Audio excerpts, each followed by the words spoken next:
The United States is officially withdrawing from the UN Human Rights Council. C'est par cette déclaration de leur ambassadrice aux Nations Unies que les États-Unis ont claqué la porte du Conseil des droits de l'homme de l'ONU.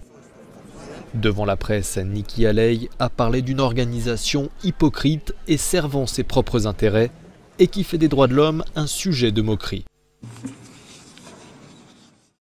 Le Conseil des droits de l'homme, créé en 2006 pour promouvoir et protéger les droits humains à travers le monde, est composé de 47 États membres élus pour un mandat de 3 ans.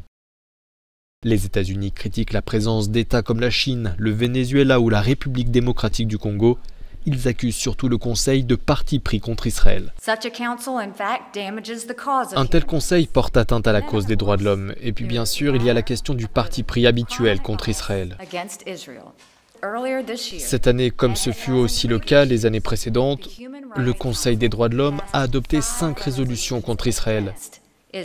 C'est plus que le nombre de résolutions adoptées contre la Corée du Nord, l'Iran et la Syrie réunies. Ce n'est pas la première fois que les États-Unis quittent ce conseil. Il y a 12 ans déjà, l'administration Bush en avait fait de même, avant que Barack Obama ne décide d'y faire figurer à nouveau son pays.